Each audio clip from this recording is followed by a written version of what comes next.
everyone The else. broadcast is now starting. All attendees are in listen-only mode.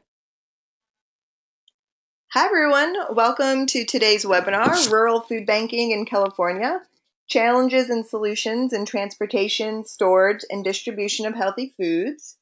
It is 3:58 Eastern Time, 12:58 Pacific Time, and so we will start in 2 minutes. So we look forward to a great webinar. Thank you, Liz.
Again, for those of you who are just joining, we are going to start at 1 p.m. Pacific time on the dot. So we are going to get started.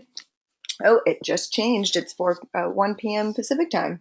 Well, thank you all for joining us. My name is Liz Campbell, and I'll be your moderator today. I am a food security and nutrition consultant who works with the Nutrition Policy Institute through the University of California. And we are delighted today to share with you the webinar entitled Rural Food Banking in California, Challenges and Solutions in Transportation, Storage, and Distribution of Healthy Foods. And before we get started, we really just want to take a moment to thank our partners, the California Association of Food Banks, and specifically Terry Garner, who's on this webinar as well, for partnering with us and helping to promote some of the information that we're about to share today. So thank you so much, Terry, for letting us use your platform and to be able to share this information. We had we actually had over 50 people sign up for the webinar with a wide range of folks, everyone from agencies to food banks and nutrition educators. So we're excited that we have a diverse group of people who are interested in food security in their local community. This webinar is 75 minutes long. And before we get into housekeeping, I just want to introduce our panelists. So first, we have Laura Ballmer, who is a research specialist at the Nutrition Policy Institute, so a colleague of mine. She's long pursued an interest in food security and the charitable food assistance system. She actually was a staffer at City Harvest, which is a Feeding America affiliate in New York City, where she was a grant writer. And then more recently, she has been working with the team at the Nutrition Policy Institute to create resources and do research around improving the nutrition quality of foods distributed through the Charitable Food Network. Karen Webb, who we have here as well, is not actually going to be able to make it onto the webinar. She just recently retired, but Karen also is a great team member at NPI who's been doing this work now for about 10 years, and so is always available, even though she's technically retired. She is still well involved with the team at NPI. I'm also happy to introduce two great folks from the field who are working in food banking. We have Peter Ricardo, who is the Product Donations Manager at the Food Bank of Central New York, and Sherry Atwell, who's the Director of Produce Recovery at Feeding Florida, which is the Association of Food Banks in the state of Florida. So now back to housekeeping. I just want to let everyone know that it's 75 minutes long, and although we will be speaking, you all who are in attendance are actually on mute. But that doesn't mean that we don't want you to be interactive and engaged, and so we really want folks to be typing in questions in the question box if you have anything that you are interested in getting additional information or clarification. while our presenters are presenting. So for those of you who are on right now, if you don't mind, let's just test the question box out so people feel comfortable using it. So at the bottom of your control panel, you should see where you can type in questions, and just go ahead and type in there where you're from, what organization you're from, and that way we know that you all are able to hear, first of all, and that you're ready to be engaged and participate in the conversation. So don't be shy. Oh, look, we have folks from Humboldt County. We have folks from public health organizations. We have folks from the University of California. We have folks from Nevada County Public Health. So thank you for indulging me. Please continue to use the question box. We would love to hear from you and make sure that you're getting out of this webinar what you would like to get out of this webinar. Okay. So now let's just review our agenda. Today we're here to talk about the Rural Food Bank Assessment that the Nutrition Policy Institute conducted on behalf of the California Association of Food Banks. And then from that assessment, we had a little bit of funding to do some expert interviews with folks across the country to try to gather information about good practices around transportation and storage that we'd like to share with you today. And then we're going to hear from Peter and Sherry. We're going to actually hear from people in the field in other parts of the country outside of California who are doing some neat, innovative things that we thought were definitely worthwhile to share with the California network. And then hopefully for folks who are on, we can do at the end of the webinar, just do a little brainstorming through the question box of what you think you can do with this information and go back to your local communities and help support remote and rural food banks and the California Association of Food Banks moving forward. We thought this was a great opportunity to share information with a large group of people and see, what you all think and how you think you might be able to apply this back in your local communities.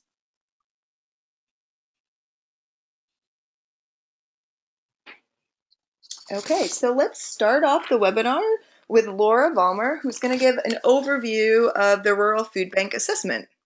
Laura, take it away. Great. Thanks, Liz. So as Liz said, today I'll be sharing a pretty brief overview of the needs assessment we did for CAFB of their remote and rural members. And before I get started, I want to say that both an executive summary and the full report is available on both CAFB's website as well as the Nutrition Policy Institute's website. So we do encourage you to check it out. But the objective of the needs assessment was to identify strengths, challenges, and needs of those remote and rural members, and to make recommendations to address those challenges, as well as to increase capacity to meet community need. And we incorporated both ideas from the food banks themselves, as well as additional recommendations.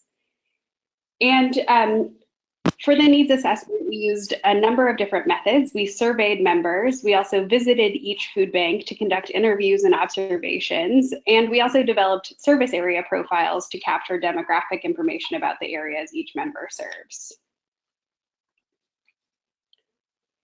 And there were 15 food banks in the sample, and together they served 22 counties spanning the whole state. So all the way from Del Norte in the north, all the way down through Imperial in the south. And we found terrific diversity in terms of budget, staff, and organizational structure. And you can see that summarized here on the slide.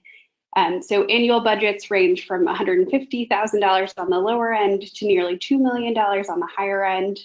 Some food banks had no paid staff, and on the high end, one food bank employed 23 people.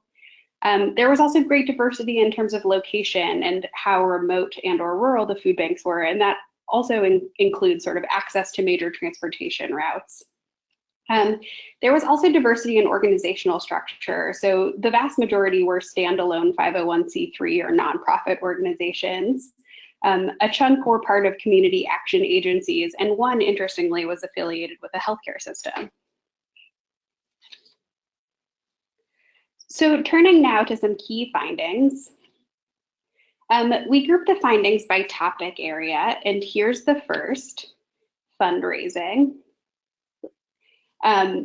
Fundraising is a significant challenge for every food bank in the assessment, and many food banks told us that it was much easier to obtain funds for food and capital expenses rather than for operating costs such as salaries and benefits, utilities, and vehicle maintenance and fuel. In other words, those things that sort of keep the food bank running in a daily way.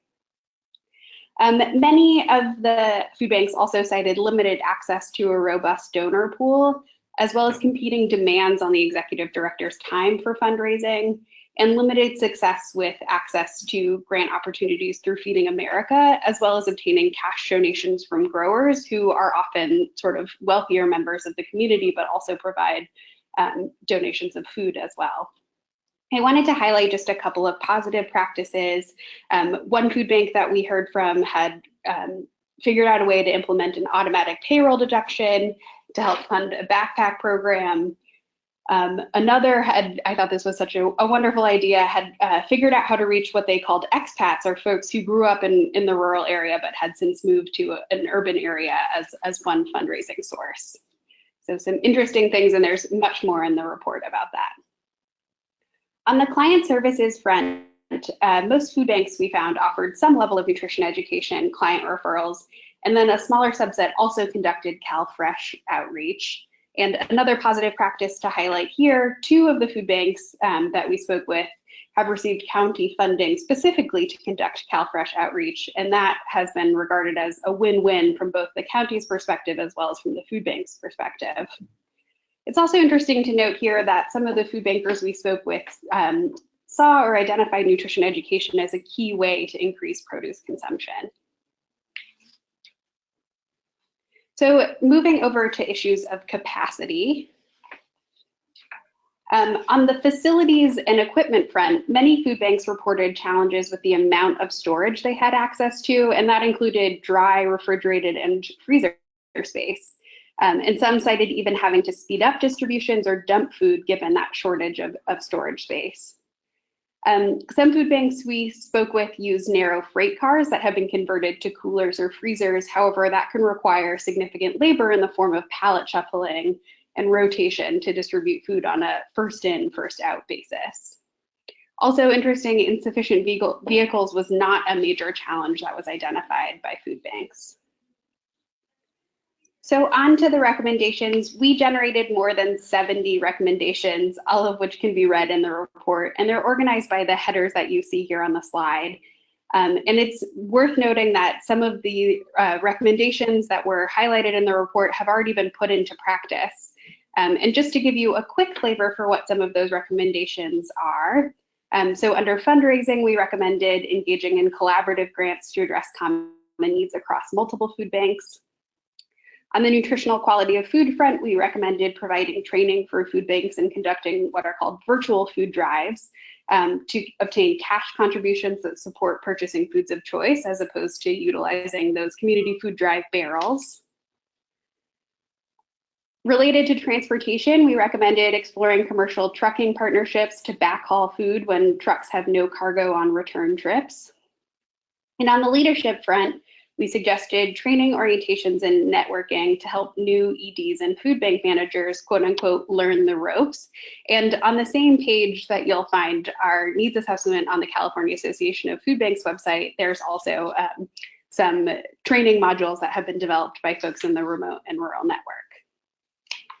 And with that sort of broad introduction to our needs assessment, I'll hand it back over to Liz.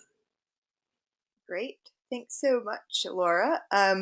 We had a few questions come in for you, Laura. The first one is if folks have questions for Laura, please feel free to type them in the question box. But the first question was, in your report, do you have the actual interview questions and protocol, all of the instruments that you use to conduct the assessment that folks could take a look at and maybe tweak or tailor for their own purposes?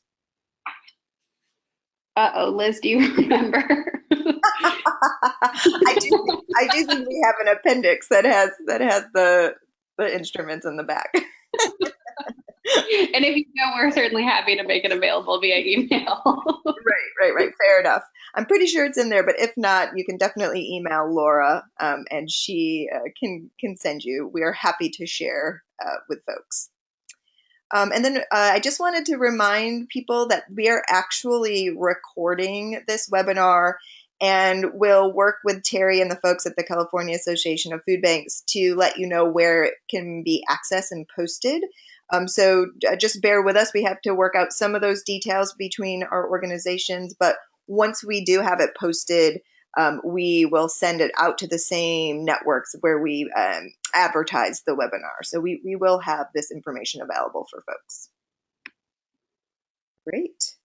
Well, thanks, Laura. And keep typing in questions. If folks have more questions, I'm happy to address them. But for the sake of time, we're going to move to the next part of the presentation.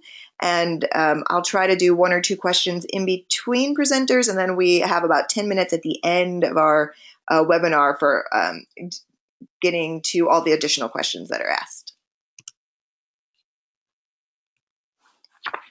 So based on what Laura has shared with folks, we noted that there were challenges around transportation and storage that came out of the assessment. And because of this, we had a little bit of money at the Nutrition Policy Institute where we were able to do some expert interviews with folks across the country and just see if we could document good practices or innovative ideas that were not already happening in California, right? California is often, in the case with most things, a leader in the country. And so we tried to reach out to folks and see if there was any additional or innovative ideas out there that we could bring back to the folks in California and share. So with that, because of the assessment that happened in 2016, we conducted these expert interviews, and we really did find a few things that we thought were very interesting to share with you all, and wanted to not only share with you some of our findings, and again, we have two small reports coming out of these interviews that we'll also post along with the assessment. But we wanted to share with you not only our findings, but actually have you hear from people who are doing those things across the country. And so I will go through my slides quickly so you can hear from Peter and Sherry. So the methods were participants were recruited for interviews using a snowball sampling, where known experts in the field were contacted for interviews, and then they recommended additional participants who could provide new information. The interview protocol focused on a few central questions around innovation and good practices in relation to transportation, storage, and partnerships.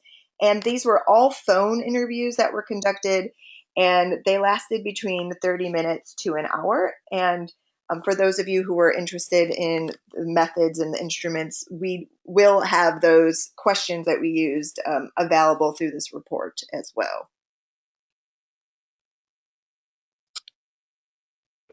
My slides are not forwarding. Okay, so we ended up doing a total of 8 interviews, and here's the breakdown of the respondents. We had one government funder. So in New York State, there is actually state funding that is allocated to all 8 food banks in the state. And so we interviewed the government funder, which is called the Hunger Prevention Nutrition Assistance Program, as part of our expert interview process. We also spoke to a director of a state association, and this was Sherry's boss, Robin, who we spoke to. Mostly we chose Florida because of the similarities in growing seasons between California and Florida, and the fact that both states produce so much produce. We thought we might be able to have some lessons come out of those interviews. Then we spoke to 3 food bank staff. And then we also spoke to 3 Feeding America staff whose expertise or focus area was around transportation, storage, and produce. So here are our findings from the interviews. And we have it portioned out into agency solution and other solutions. We thought we would share this with folks in California just as a jumping off point for discussion. So under storage, something that was really interesting that folks were talking about at the national level is the concept of using vending machines. And we know for sure that there are vending machine initiatives that are happening in the United Kingdom where fruit sandwiches, energy bars, clean socks, toothbrushes, and other necessities are available in public locations where vending machines are easy to access at any time during the day. And the way that they work is that everything is free inside the vending machine and people have access through a key card that's actually distributed by local organizations. So when we were hearing folks talking about difficulties with storage or reaching certain communities, this was a potential solution that we thought worth bringing up for folks to discuss of what that could potentially look like in remote and rural areas in California. It's interesting, the volunteers restock the vending machines, and so folks are really highlighting the fact that it's something that folks who are the working poor who are looking for help at the food pantries may be able to access at any time of the day. The other partner agency solution that we wanted to highlight was storage annexes. And there were a few food banks in California who were doing this. But in particular, what we wanted to highlight was Peter Ricardo and his storage annex story, because not only is the storage annex unique, but the way that he went about getting funding to fund the storage annexes, I think was a great story and something that we want to share with folks in California.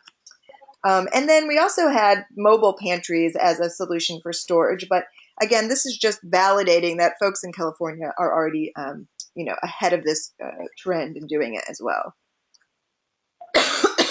Excuse me. So moving into transportation, things that were interesting from our interviews that we learned about that we documented as good practice was looking at direct pickups. So for those of you who are not very familiar with the Emergency Food Network, traditionally, food would come to a food bank and then go back out to partner agencies. And given that the challenge of remote and rural food banks, that the transportation to and then back out to the community is difficult. So something that food banks across the country are doing, and some California food banks are doing as well, is working out relationship with their partner agencies to have direct pickup at the stores or locations that have donations. Now, that's not necessarily a new trend, but the new twist on it that we think is worth sharing and for folks to be talking about is the connection of technology to this. So there's a group that's working that's called DASH. And so it's Project DASH, which is DoorDash Acts for Sustainability and Hunger, who's partnering nationally with Feeding America through an app called Meal Connect. And basically, Meal Connect allows donors, especially like local restaurants or local smaller organizations, to take pictures of donations and post them so that food banks, partner agencies, and other organizations who are approved and part of the network that are who are in agreement to work together can then access that food. And then that way, the food bank can still maintain the good donor relationship. It can train partners in food safety and proper handling, but it can eliminate some of that time lost for transportation and storage, especially with perishable items. So the new twist on this is what app and technology already exist and what apps and technology could we consider developing in California given our great connection to the tech sector in California. So again, these are just things that we wanted to bring up to, start the conversation. The last thing that I wanted to touch on is storage and transportation through partner agency tiering. So all three food banks that we spoke to said that it was really difficult to figure out how to best use their resources. And what is very interesting is we talked to the food banks and they basically tiered their partner agencies as high capacity down to low capacity.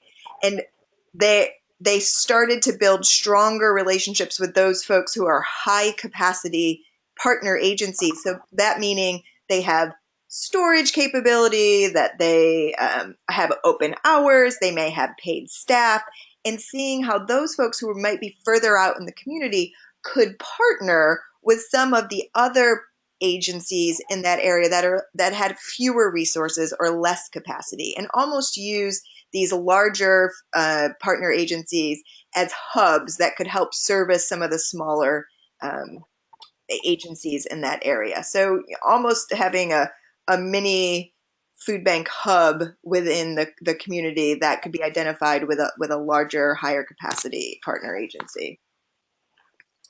And then lastly was innovative partnerships. And I actually have a slide where I just want to highlight some of the innovative partnerships that we learned about through our interviews.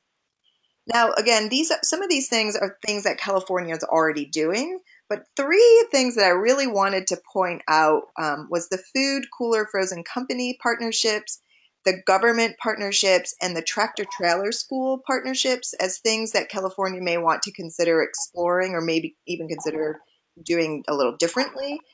So in the food cooler frozen company partnership, when folks were having a hard time reaching certain community members with donated product, they started working with their wholesaler vendors and becoming running parallel, not in the same way that they would use their donated food, but running food buying clubs.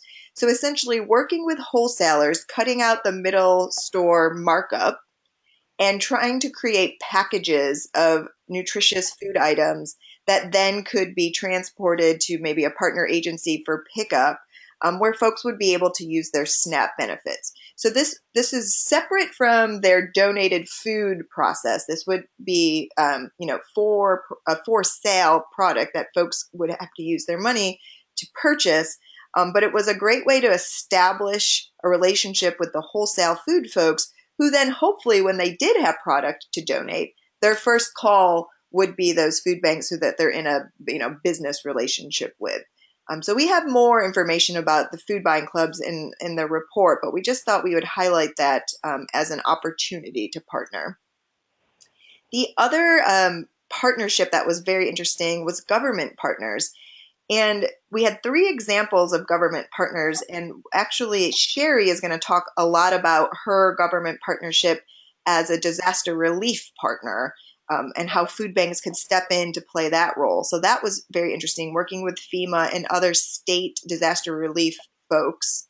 And Peter is going to be talking about the goals of the Department of Environmental Conservation, each state is named slightly different, is to reduce food waste as well. It's a big global initiative of reducing waste, and seeing how food banks might be able to partner with this new department in government and see where there are funding opportunities and synergies.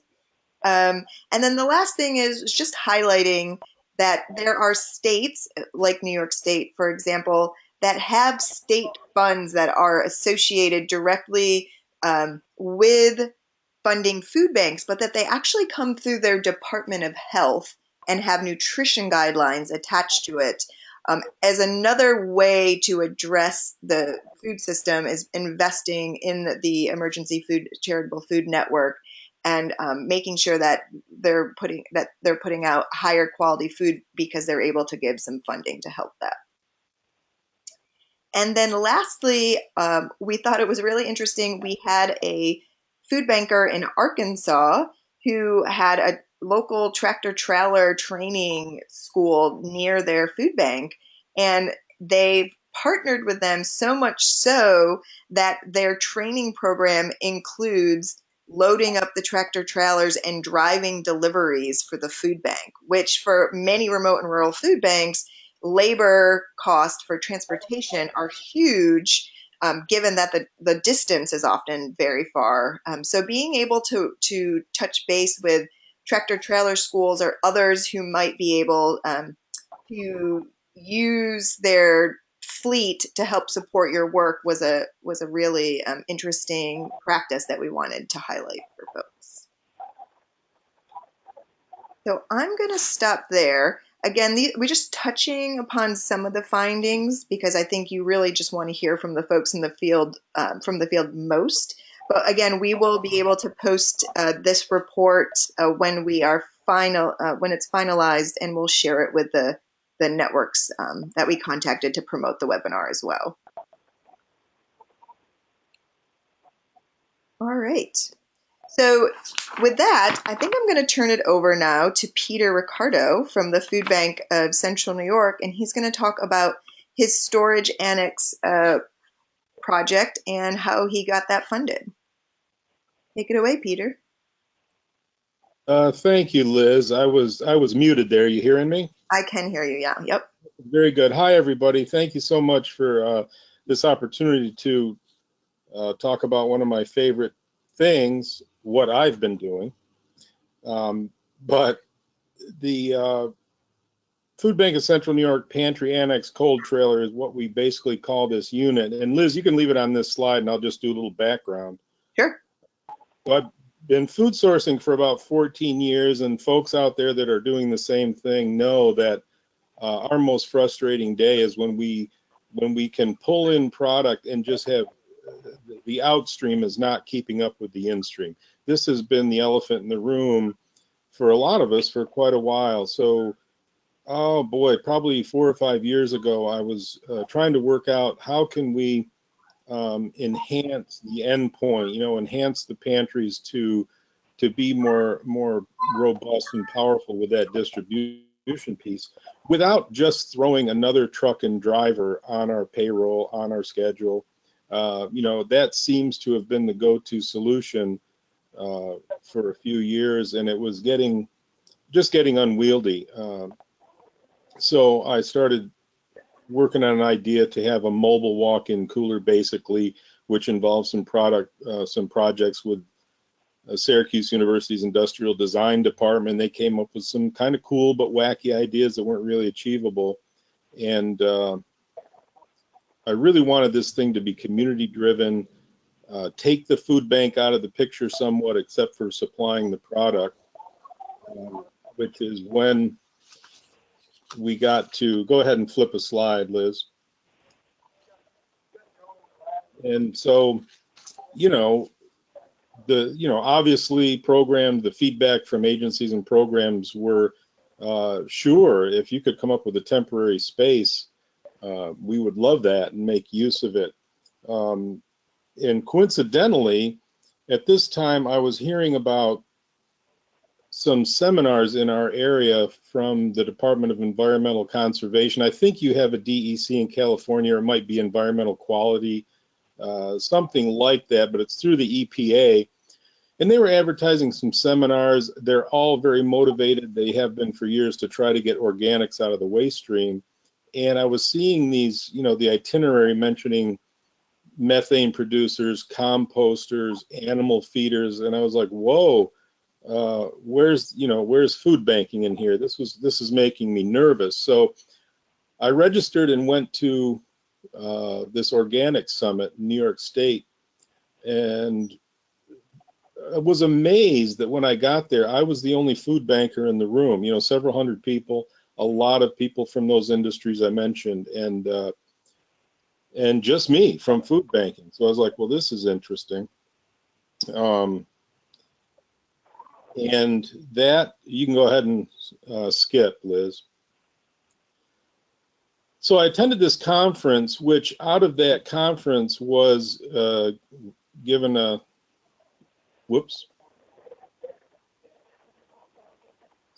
we were, from that conference grew this initiative of Governor Cuomo to have capital for a day in several cities. That was kind of a follow-up to being at that seminar. And basically, we had a bunch of people from the DEC and a group called NYSAR, which is New York State Reuse Recycle, to hear pitches for some grant money.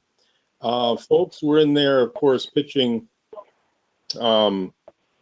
everything from methane digesters, power generation, countywide compost facilities, $500,000, $2 million projects. When, I kind of raised my hand and came out with my idea for a mobile walk-in, which was, I was looking for 25,000. So fast forward, that it came back.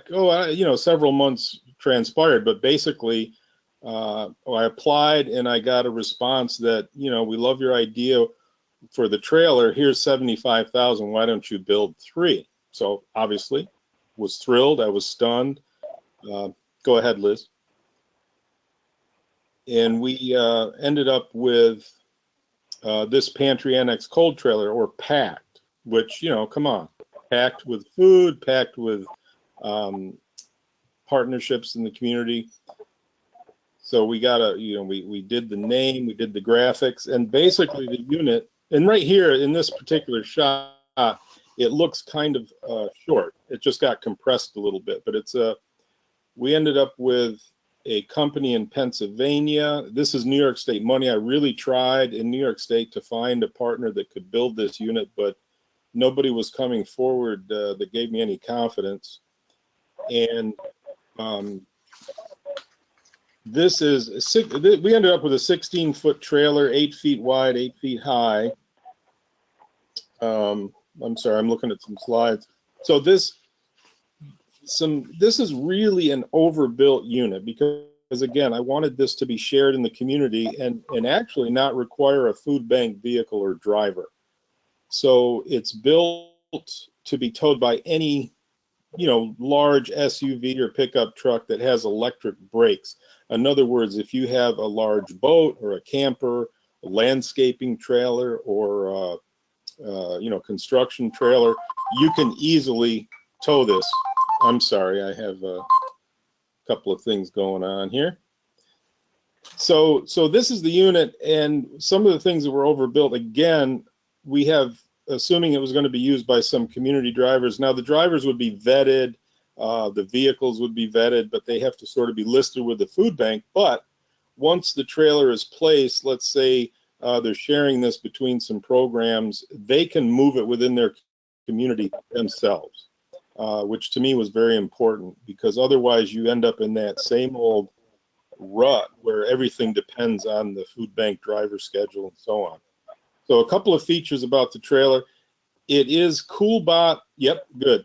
It's CoolBot driven, which means if you look in this shot right to the front of the trailer, basically you're looking at 2 air conditioners, and those little black boxes that are kind of right under the air conditioners, up there, are the CoolBot units. And if you don't know what CoolBot is, it's simply an electronic brain that overrides the circuitry in the air conditioner and fools it into dropping to 38 degrees or wherever you set it. This to me was a key component from the get-go, even before I was thinking of a trailer, just doing a stationary one. The CoolBot makes it affordable.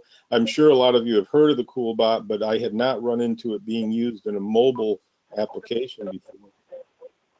So this is, like I said, it's very overbuilt. We've got a welded aluminum floor. You see the E-track load strips on the side so you can lock in pallets. And the 2 air conditioners, I was kind of right on the edge of needing 1 or 2.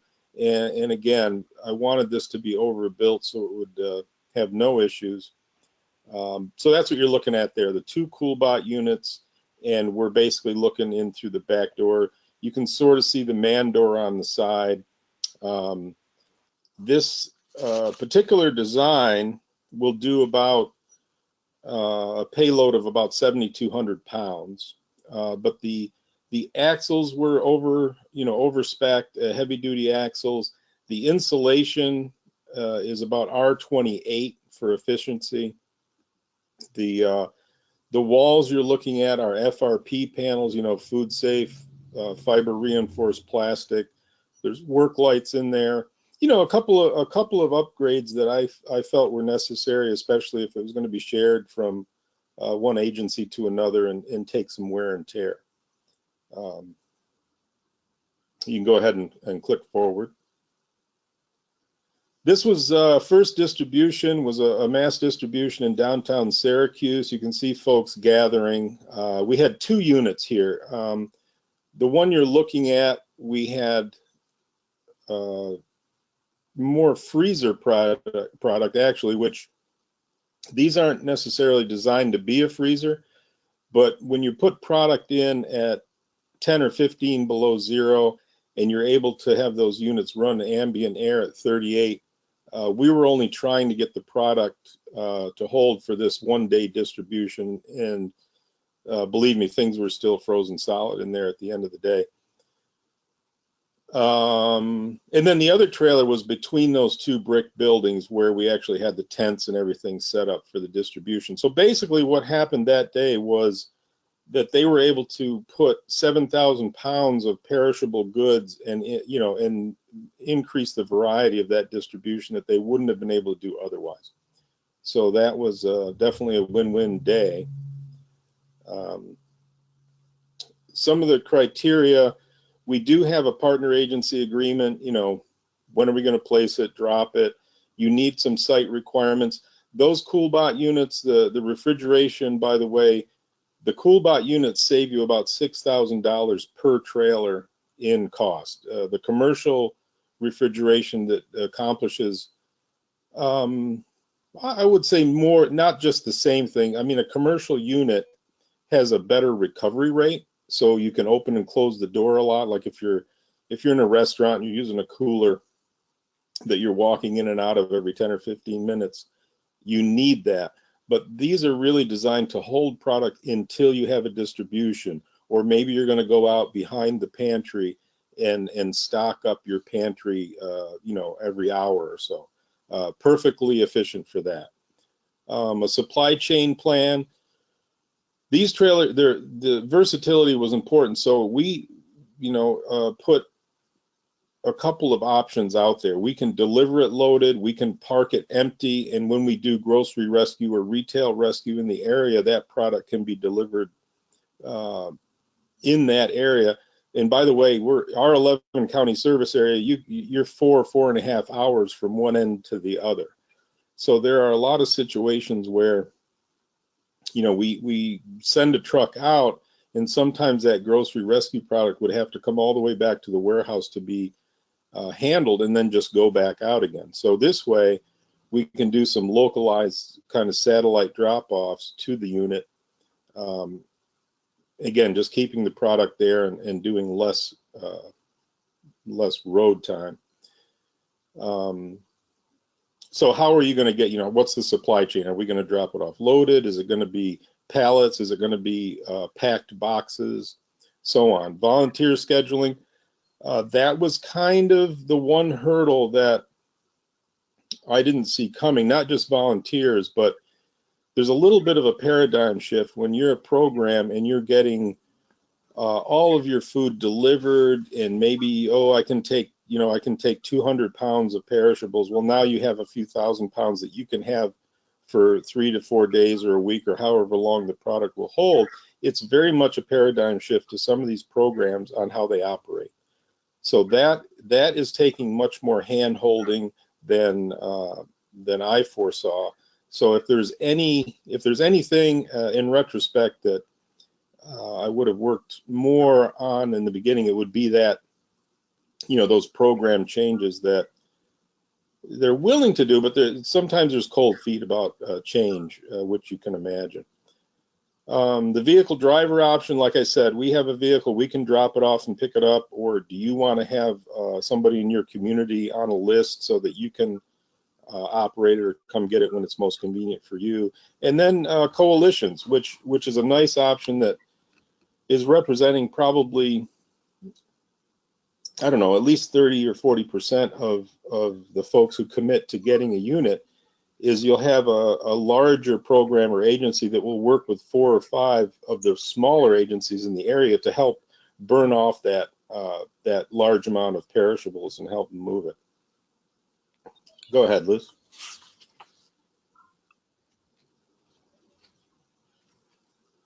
Wait, is that it? Or did I? Yeah. Okay. Peter. Yep, there we go. I made it. Way to go. I was ready to go another 5 or 6 slides. Come on. So Peter, well, first of all, somebody texted in and said bravo on the innovation for the mobile refrigerator unit, especially the design and use. So people are impressed for sure. Can you talk a little bit? I think you might have touched upon this, but I think what the important thing is in our rural food bank assessment, there were people who were using some of like these outside storage units. But Yep. what I thought was unique to yours was that they, I think, had commercial refrigeration, and this is running off AC. So can you just talk a little bit more about what kind of electrical that you need and really kind of hammer in that? I know you mentioned the cost savings, but why this would be more efficient over, having some sort of reefer unit.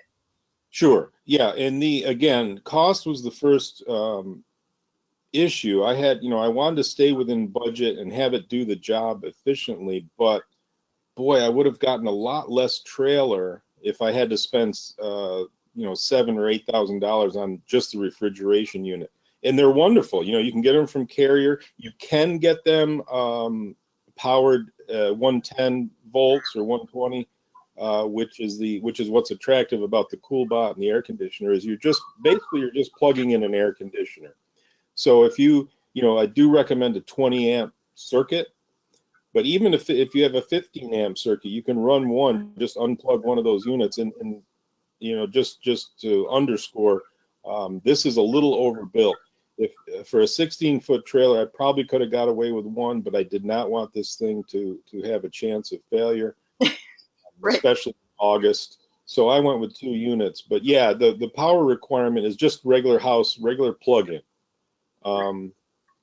Now you could throw a generator on the tongue. We considered that, but we don't really have a situation where we thought it would be parked where there was no access to power. But those are some other ways you can go. And as far as the efficiency of it, like I said, it's I don't think it would be $1 or $2 a day. It's whatever your air conditioner would cost you. Gotcha. And one person wrote in, they wanted to know, so what was the complete cost for just one unit? Was it 25,000? Yeah, I did stay. I was like $1 under budget. I think it was very tight. But you have to keep in mind, like I said, it has all those heavy duty upgrades, and that includes our graphic. Those graphic wraps are about $2,000 or $2,200. Okay. So before we got into any of that sort of peripheral stuff, I think it was right around 20,000 or 21 for a 16-foot. Again, this is sort of a Cadillac. What we're hoping is that when folks use this, they'll realize, hey, we can go on Amazon, we can find an inexpensive enclosed trailer, insulate it ourselves, and you could come up with a very useful, food safe unit. But again, when you're partnering with the DEC, you got to have a little of the flash and a guaranteed operation. So the idea can be achieved for less, for sure. Well, Peter, thank you so much for sharing. I just thought that was so innovative and so appropriate for this work that they're doing in California. And it really helps because we have a lot of nutrition educators on the call as well, for them to be thinking about what are some of the challenges that food banks have in serving more nutritious food, right? And this is a great solution for storage and transportation. Sure, my pleasure. So next we have Sherry Atwell from Feeding Florida. And Sherry, I think, has a really great story to share as well on the positive partnership side of our findings, and how she and the Food Bank Association partnered with government entities to kind of raise themselves up as not only folks who can serve the charitable food network, but that their infrastructure is a key player in disaster relief too. So I'm going to turn it over to Sherry.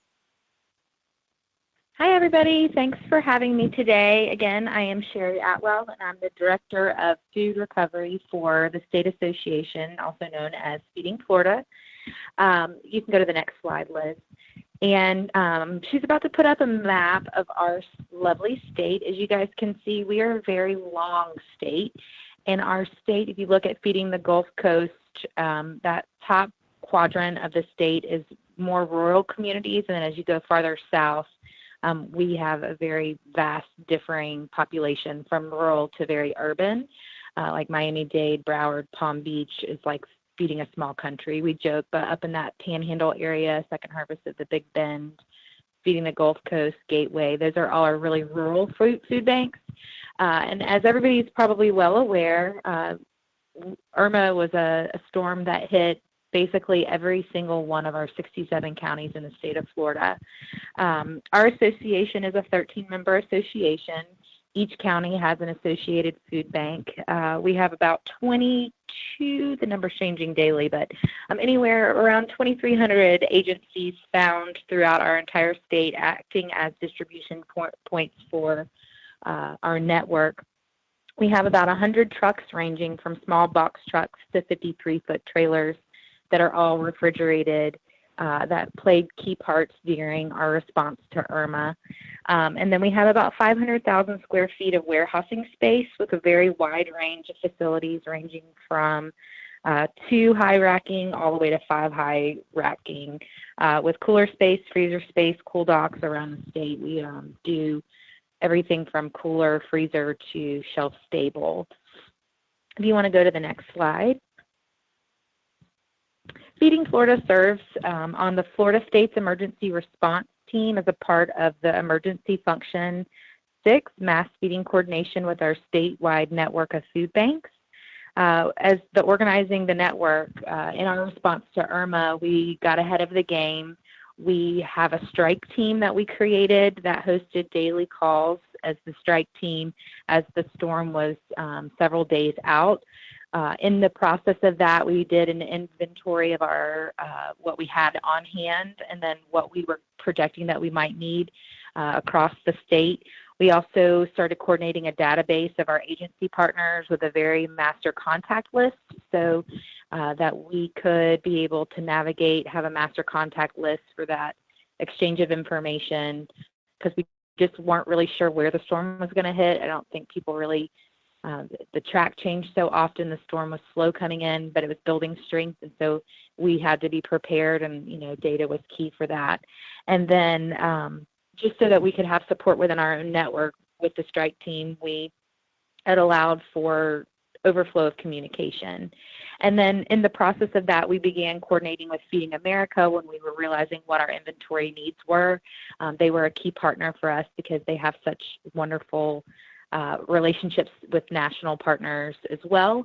So we could start putting in our orders of what we were projecting that we thought we would need. You can go to the next slide. So prior to the landfall, we did pre-staging of food. What that meant was we leveraged partnerships at the statewide level with the state emergency response. We had 11 truckloads of water and 6 truckloads of MRE staged. We staged them in 3 locations, our Big Bend, which is up in Tallahassee in that top quadrant of the state.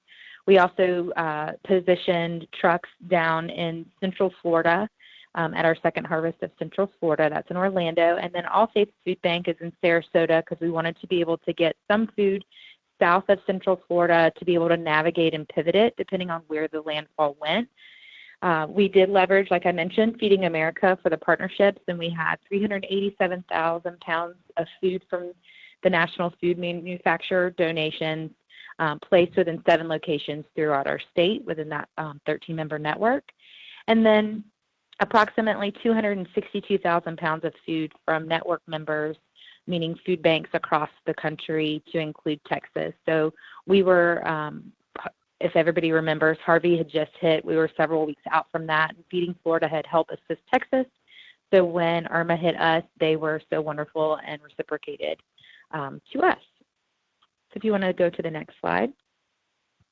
If you kind of look at the scenario, we had like a pre-storm situation where we had our strike team, we prepared. We had our post-landfall situation, which was basically where the storm had hit and we needed to figure out how to get food out to people very quickly. The response, there was no gas. We needed people to be able to kind of turn food on a dime, and you have to remember people had undergone severe damage in most, in a lot of areas of the state. So in the distribution data, it's kind of, when you look at it, all collaborated now, it's pretty amazing what our network did within that very short amount of time. We moved 5.8 million pounds of food throughout the network that was from Feeding America and the partnership there. We worked with FEMA, the Department of Agriculture, and then the Feeding Florida. We had a collaboration with them. It was the first time ever that Feeding Florida's members had been a part and had a seat at the table with these, with the state agencies as well as with FEMA. We took 35 truckloads of food boxes, totaling 66,565 boxes across 6 food banks. And the total reported pounds of food distributed within 20 days of landfall was 10.2 million pounds. We distributed within 20 days of landfall of water 3.9 million half-liter bottles of water. So as you can see, it's really important to go ahead and have collaboration. We're currently in an exercise with the state emergency response team now in preparation for this upcoming hurricane season. So we're working as part of the ESF6. We are currently going in a fake hurricane and staging food, fakely, and doing a whole simulation basically, so that what we learned from Irma, what we didn't learn from Irma, that kind of thing. You want to go to the next one? So our coordination continues, like I just said. We're still working with the emergency state teams, dispersing remaining emergency food around the state due to short expiration dates. We did see that we would have these response boxes and everything would have long shelf life except for one item. So it's super important now that we distribute that food so it doesn't go to waste. Our food banks picked up all freight costs along the way for Irma response, and we've moved 38 truckloads as of March 28th of those short-term expiring dates after landfall, meaning the response was done for Irma and they had excess food that we allowed into our network to help distribute so it wouldn't go to the landfill. And then just things to note, we're currently working with a consulting firm to analyze our response to Irma and see how we can build upon that success and build a stronger response in case a storm were to come again. We want to make sure that we're kind of cutting edge and more efficient, or as efficient as we possibly can be. And then just something also to note that Second Harvest of the Big Bend, which is our Tallahassee food bank, just received $1 million appropriation from our legislature to secure a building for upcoming disaster relief networks. So I know as some of you guys look, part of the call here today is for rural food banks. They are a rural food bank up in the Panhandle, and they actually use this as leveraging power for fundraising for disaster response. So it helped allow them to secure their building. And then just lastly, once we get our Irma response from our consultants, we'll be happy to share the findings with you guys. And that's all I've got, short and sweet. If anybody has any questions, I'm happy to answer. Thanks so much, Sherry. I do have one question that came in. So what would you say, or who is the most important person to contact at the state level for rural food banks to consider how they could leverage their position and their infrastructure to also maybe get appropriations to expand their building, or to justify that it's worth investing in them for disaster relief, but then that they could benefit and help the community throughout the rest of the year if that money was invested. I am going to try and find his name. Okay, so I would say that the starting point for us to kind of have, so Robin, who's our executive director, was the executive director or the director over food, nutrition, and wellness for the Department of Agriculture. So she was very vetted, which was also over food, nutrition, and wellness. She handled TFAP and the disaster response for ESF6. So she was very well tapped into the network of the state agency. But the key, I would say, person was the department's emergency coordinator, because they're going to be the hub they're going to be coordinating the Salvation Armies, the Florida Baptists, they're going to be coordinating all the food with the Department of Agriculture. They're going to be the centralized person to navigate and get the seat at the table, because once you can show value and the breadth of your network to them, they're going to have your back and be supportive. So I would say that would be a starting point if you're looking to kind of position yourself in that way. And his title is the Emergency Coordination Officer for State Mass Care. And then from a standpoint of if you're looking at like lobbying efforts,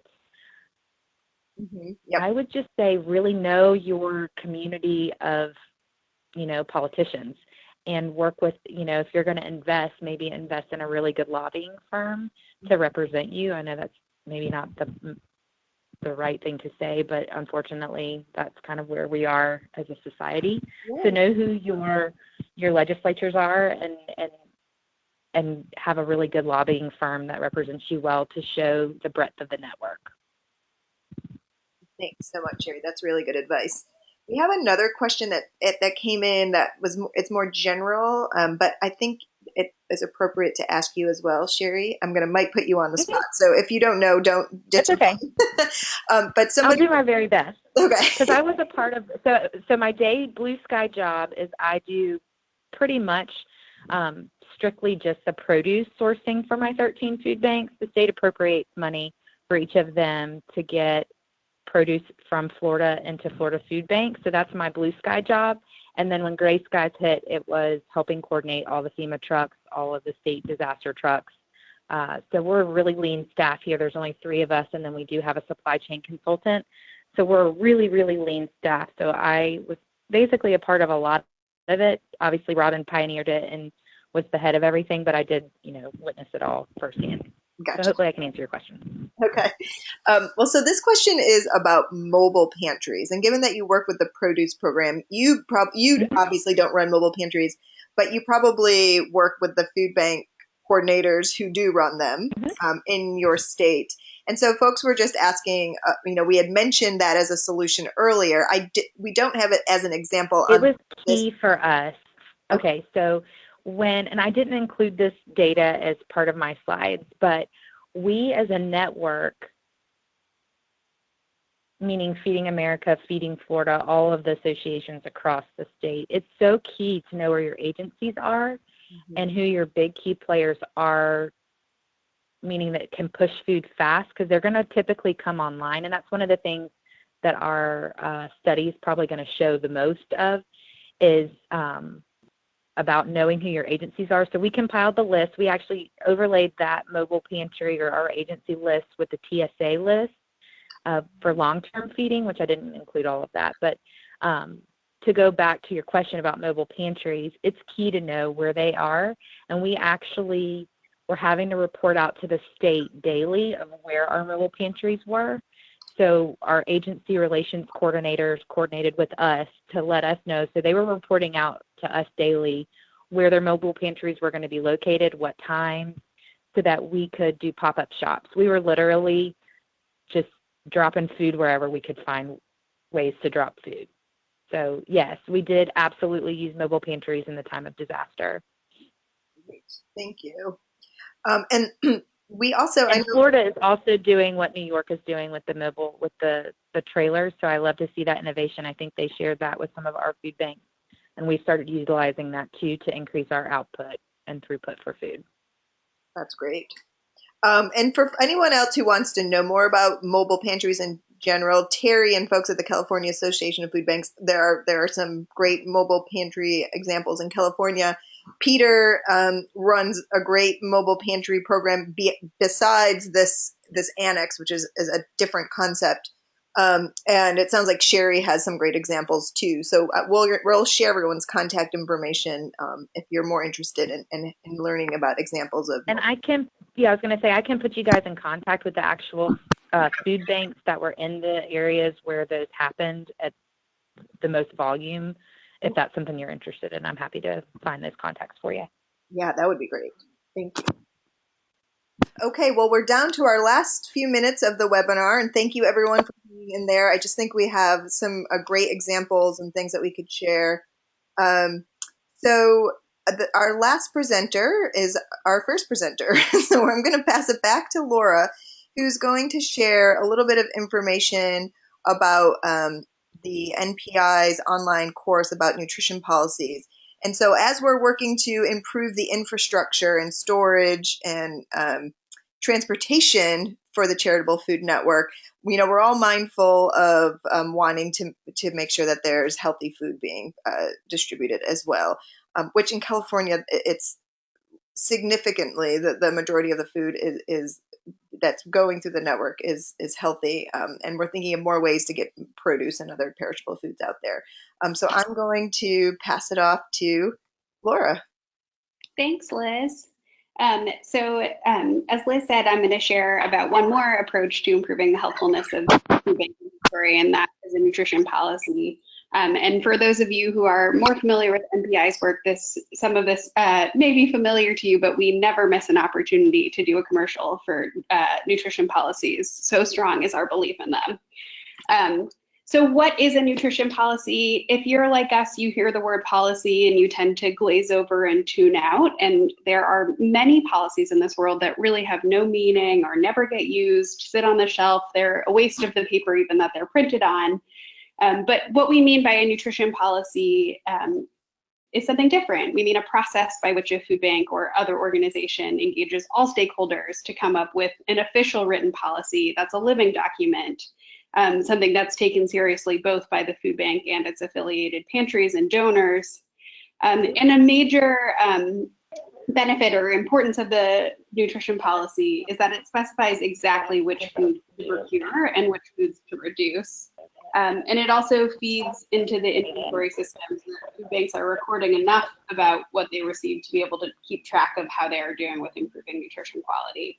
So they're oftentimes a sort of starting point or a formalization of maybe existing practices, and they're necessary, but they're also certainly not sufficient. So we need practice changes as well. And of course, using policies to guide changes in foods provided is definitely not a new concept. So there are, of course, many federal policies that spell out what foods should be available or not available in schools and childcare centers, for example, to improve nutrition quality. Many hospitals, such as Kaiser, have policies for nutrition quality of food served to patients in staff and visitor cafeterias. And we've also seen a growing number of food banks that have adopted policies as well. We did a survey in 2010 that showed about 10% of the regional food banks in the US had formal written nutrition policies, but we've seen quite an interest in policy development since then, and we imagine the number that have policy much higher now. There's a little bit of background noise. Then he's on a blood pressure med that changed recently, and I checked up on the Tarvestat and bupropion. Liz, is there someone we can mute, So maybe? I believe I'm looking for it right now. Let's see if I can. Hi, we're losing Laura. Yeah. I think.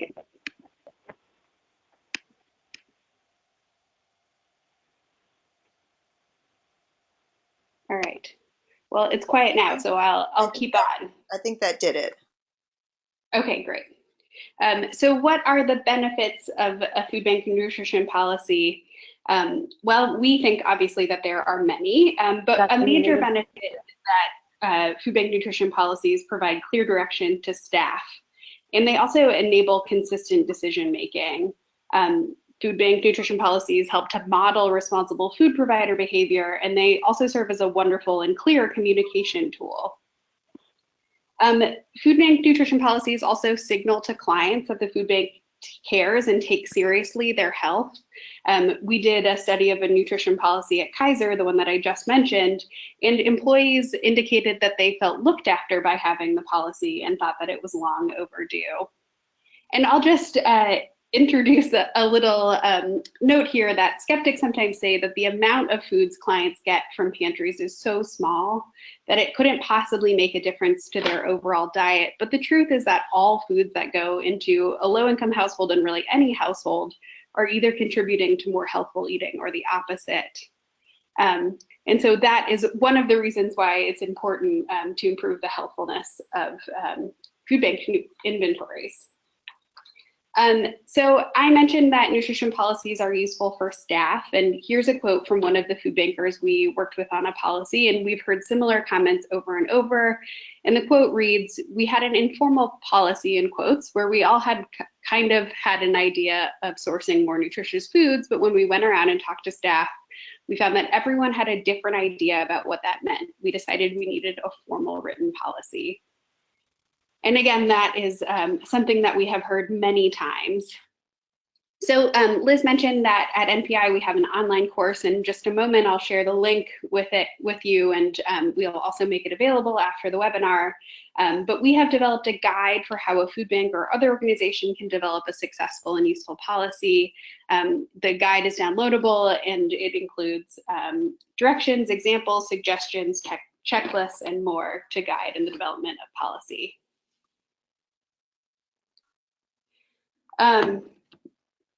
Stakeholders also need to be an important part of the policy development process, and something that we heard from food banks that we had worked with previously was that providing resources about how to engage stakeholders as well as how to shape the policy development process was really important. So we also have a guide to convening a working group to develop a food bank nutrition policy as well. And here it is, the super easy to write down, that's a joke, link to the MOOC, as we call it. So we will make that available after the fact. Just a few quick stats on the course. It's self-paced. It's meant to take about an hour per week for 6 weeks. So you can do it at your own speed. There are short videos, narrated slide presentations, online discussions, tons of downloadable resources. And one thing that is included as a resource is a set of slides to help you advocate for a food bank nutrition policy or to bring stakeholders into the process. And with that, I will turn it back over to Liz. Great, thanks so much, Laura. I did just wanted to mention to folks who are on the call that recently Mazone put out a new research summary that showed that food banks across the country, now there's a significant number of food banks across the country who do have written policies, so that there has been quite a bit of work since we all started this. And a lot of the folks that I talk to often across the country are looking for technical assistance on how to create policies. So we have been directing folks to these resources, and they have found them very useful. So we encourage you to share them or use them locally within your community. We just have 5 minutes left, and I want to see if folks have any questions to add to the question box. And while you're thinking about questions, I also want to ask you, given everything that you've learned today on the webinar, between the food bank assessment overview, Peter's sharing of annexes, Sherry sharing how she has partnered and elevated the network in Florida as not only a charitable food assistance, a key player, but also a disaster relief player. What bits of information did you hear today? What do you think you can take back to your local community? And what do you think you can do with that? Or how do you think you could support folks? And go ahead and just type it.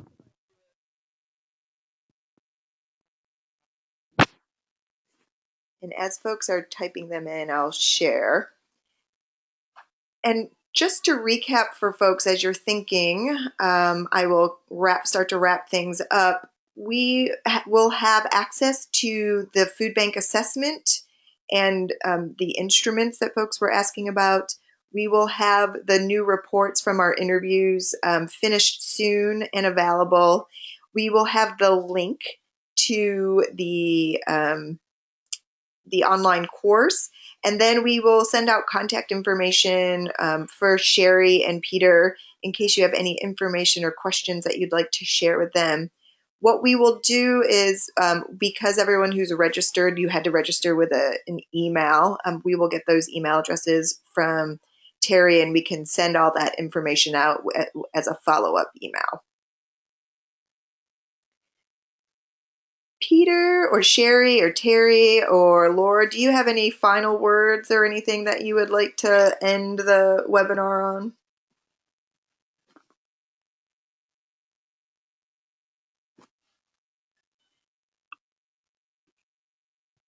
This is Terry at CAFB. I appreciate the colleagues from Florida and New York sharing their best practices with us here in California.